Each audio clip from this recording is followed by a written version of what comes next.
Assalamualaikum warahmatullahi wabarakatuh teman-teman semua.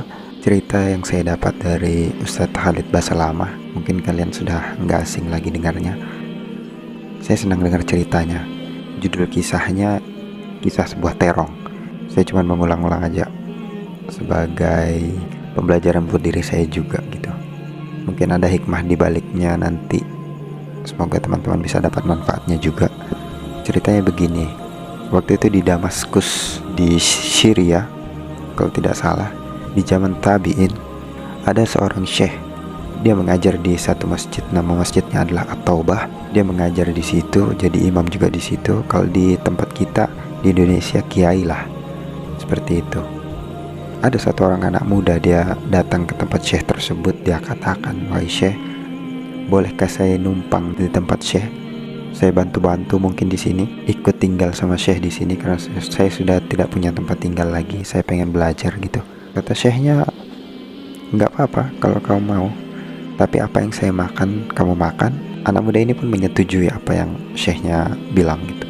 Ketika anak muda itu menyetujui, selama 3 bulan dia tinggal bersama syekhnya. Syekhnya ini orangnya zuhud sekali. Kalau ada makanan dia makan, kalau tidak ada makanan dia puasa. Begitu terus, buka puasa dengan sebutir kurma dan segelas air, begitupun sahur dengan sebutir kurma dan segelas air. Akhirnya ketika 3 hari sudah, hari pertama dia masih kuat, syekhnya pun puasa, buka puasa dengan sebutir kurma dan segelas air. Hari kedua pun begitu, hari ketiga pun begitu. Syekhnya masih kuat, tapi anak mudanya sudah tidak kuat. Sampai-sampai dia membungkukkan badannya, menahan perutnya yang kelaparan waktu itu. Sehingga muncul berkecamuk di dalam pikirannya waktu itu. Setan datang menggoda. Apa yang setan katakan? "Woi anak muda, kamu sudah boleh nih mencuri makanan, karena kamu sudah kelaparan. Kalau kamu tidak mencuri makanan, kamu akan mati." Di dalam pikirannya berkecamuk, ada kepikiran untuk mencuri di sebelah masjid di tempat dia tinggal bersama syekhnya. Di sebelah masjid, kebetulan waktu itu masjidnya berdempetan, tidak seperti masjid sekarang yang di beton seperti itu. Bukan, masjid zaman dulu itu berdempetan yang dibatasi dengan pelepah-pelepah kurma atau tanah liat begitu, jadi gampang untuk dipanjat. Ketika dia manjat ke atas dengan niat ingin mencuri, dia manjat ke rumah sebelah. Dia lihat waktu itu ada 3 perempuan, kemudian dia palingkan karena dia niatnya bukan untuk itu, tapi dia niatnya untuk mencuri makanan. Kemudian ke rumah sebelahnya lagi. Dia cium di situ ada bau masakan, tapi tidak ada orang. Maka dia turun ke bawah untuk melihat masakan itu dan ingin mencurinya. Ketika dia turun ke bawah, dia dapati ada sebuah terong yang sudah masak di dalam panci. Maka kemudian dia buka pancinya, kemudian dia lihat ada terong dan dia ambil terong tersebut. Ketika dia ambil, dia gigit. Sudah dia gigit, teringat dia akan ketakutan kepada Allah Subhanahu wa ta'ala, muncul ketakwaannya waktu itu. Maka dia katakan, "Astagfirullahaladzim, saya sudah melakukan 3 dosa sekaligus. Pertama, saya masuk rumah tanpa izin. Dosa yang kedua, saya mencuri makanan. Dan dosa yang ketiga, saya makan makanan yang haram." Maka ketika masih dikunyah itu terong, dia muntahkan kembali. Kemudian dia naik kembali. Dia naik kemudian ke masjid kembali. Ketika itu di masjid masih ada pengajian. Saya pun tidak bisa menerima apa yang telah syekh saya sampaikan. Saya duduk di pojok waktu itu, menahan lapar. Sampai setelah pengajian selesai, maka ada satu perempuan bercadar masuk menemui syekh saya.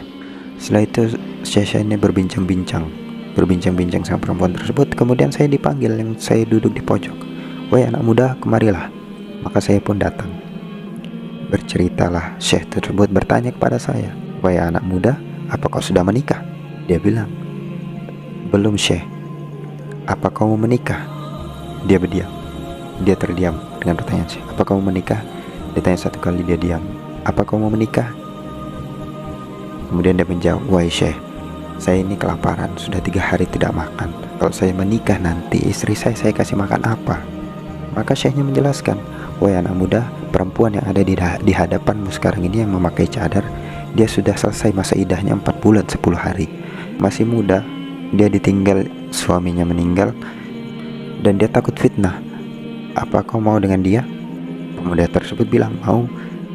Perempuan tersebut ditanya, apa kau mau dengan dia? Perempuan tersebut juga bilang mau. Maka dipanggillah dua orang saksi dan walinya. Perempuan dipanggil. Seketika itu diambilkan kendi oleh syekhnya untuk dijadikan mahar. Maka pernikahan pun berlangsung. Selesai dalam beberapa menit pernikahan tersebut. Kemudian sah. Kemudian syekhnya bilang sama pemuda tersebut, ikutlah sama istrimu ke rumahnya, pulanglah. Kalau misalnya kau ingin ngaji kembali ke sini, silakan ngaji, silakan sholat. Baiklah, pulanglah pemuda tersebut bersama istrinya dengan malu-malu karena masih kenal dalam beberapa menit dan langsung menikah begitu. Kemudian jalanlah pemuda tersebut melewati rumah pertama. Agak takut dia lihat karena dia bekas manjat tadi. Rumah pertama, oh bukan, selamat.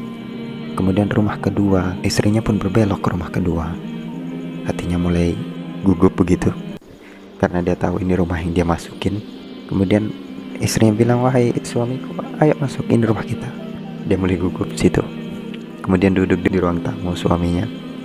Istrinya pun bertanya, wahai suamiku, ku dengar tadi kau lapar, 3 hari sudah tidak makan. Saya ada masak di belakang, sebentar saya ambilkan untuk kamu.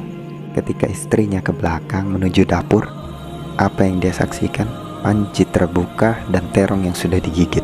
Maka istrinya bilang waktu itu, siapa yang makan terong saya? Allah. Maka suaminya pun panggil, wahai istriku, kemarilah, demi Allah ceritanya seperti ini. Kemudian dijelaskan, saya itu lapar, saya sudah tidak tahan lagi. Kemudian muncul pikiran saya, digoda oleh syaitan untuk mencuri, dan ketika saya gigit terong tadi, saya lepaskan kembali karena teringat ketakutan saya kepada Allah Subhanahu wa Ta'ala. Kemudian saya manjat kembali dan tiba-tiba kita menikah seperti ini. Kata ulama, dengarkan kata-kata perempuan ini setelah suaminya bilang gitu. Ini tingkatan iman tinggi.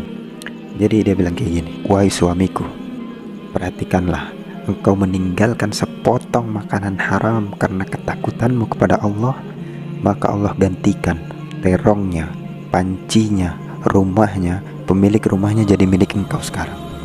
Allah Akbar. Gara-gara engkau meninggalkan makanan yang haram sedikit saja karena ketakwaanmu kepada Allah Subhanahu wa Ta'ala, maka semuanya dari panci, terong, pemilik rumahnya sekarang jadi milikmu sekarang. Nah, jadi teman-teman semua, kita bisa ambil pelajaran dari kisah ini bahwa sedikit ketakwaan kita, ketakutan kita kepada Allah Subhanahu wa Ta'ala, meninggalkan hal-hal yang haram, meninggalkan perbuatan maksiat dengan alasan takut kepada Allah Subhanahu wa Ta'ala, maka Allah Subhanahu wa Ta'ala akan gantikan dengan hal yang lebih besar dari apa yang kita inginkan tadi. Nah, ini bukan menceramahi lagi, bukan menggurui, tapi saya murni bercerita, saya murni untuk mengingatkan diri saya pribadi, karena kalau saya lupa saya bisa nonton video saya ini lagi. Semoga bermanfaat teman-teman. Assalamualaikum warahmatullahi wabarakatuh.